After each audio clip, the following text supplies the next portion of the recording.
नमस्कार, मी सचिन जोशी। आज आपण उमरेड करांडला हे नागपूरपासून सुमारे 70 किलोमीटर असलेल्या अभयारण्यात आलेलो आहोत। एक वाघीण आणि तिचे 5 बछडे यामुळे अल्पावधीत प्रसिद्ध झालेलं हे अभयारण्य। या अभयारण्याच्या प्रवेशद्वारापाशी आलेलो आहोत आपण।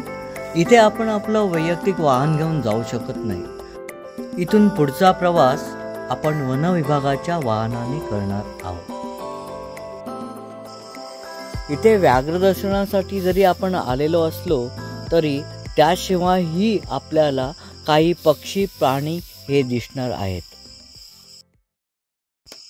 आमच्या या प्रवासात हरिण, सांबर, मोर, चितळ, वानर, रानडुक्कर, गवा, ससे व निरनिराळे पक्षी दिसले।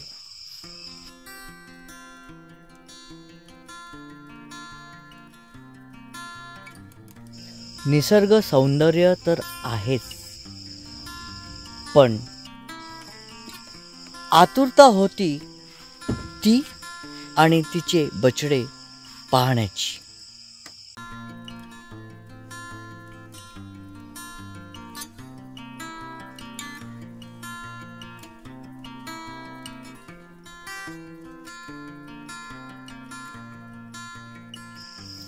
प्रतीक्षा संपली आणि तो क्षण आला आणि ती आमच्या समोर अवतरली।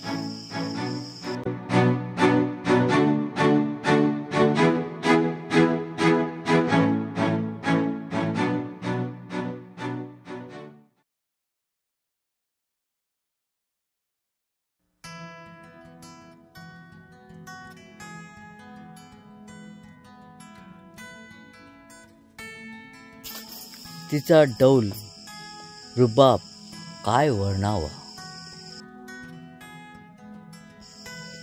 तिच्या नजरेतील जरब पाहण्यासारखी होती। ज्या डौलदार चालीने ती पुढे गेली, आम्ही पाहतच राहिलो।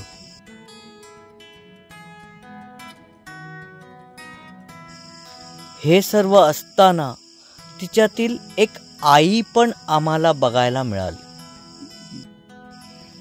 आमच्याकडे भेदक नजर असताना तिने पिलांनाही आवाज दिला।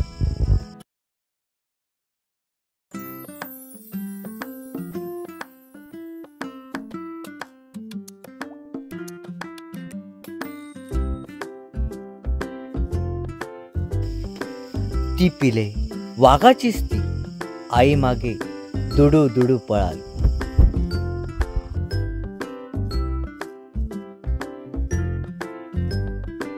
हे दृश्य अवर्णनीयच।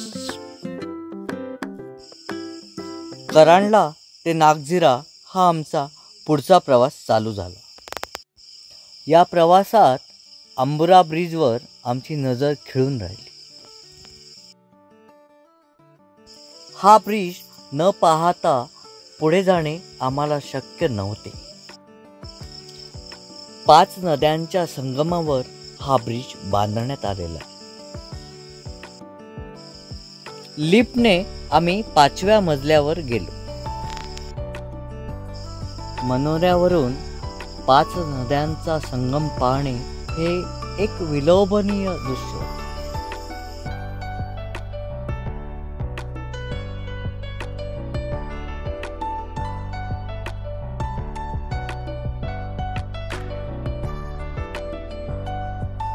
हेच पूल पाहण्यासाठी आपण परदेशात जातो, पण इथे हेच आहे, तिथे पारदर्शी काचा लावल्यामुळे आपण खालचं 150 फूट पर्यंतचं दृश्य पाहू शकतो।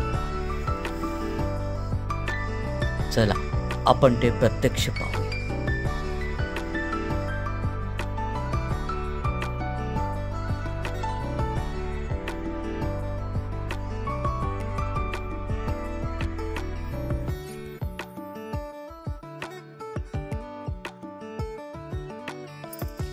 याच ठिकाणी एक सुंदर कॅफे पण आहे। यात आपण गरम चहा, कॉफी, आईस्क्रीम याचा आस्वाद घेऊ शकतो.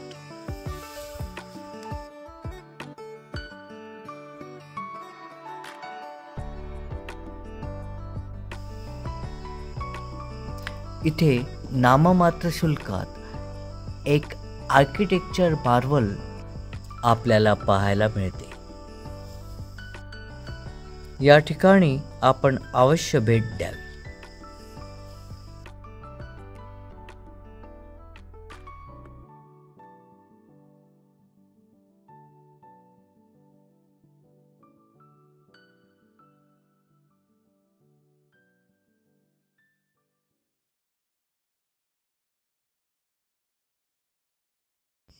आता आपण नागझिरा येथील अभयारण्यात आलो आहोत.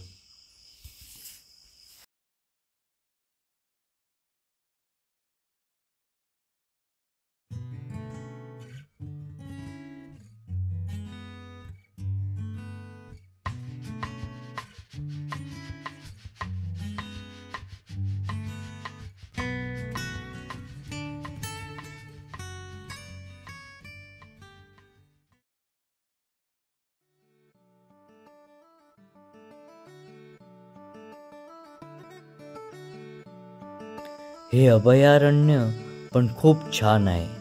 एकदा प्रत्येकाने अवश्य भेट द्या.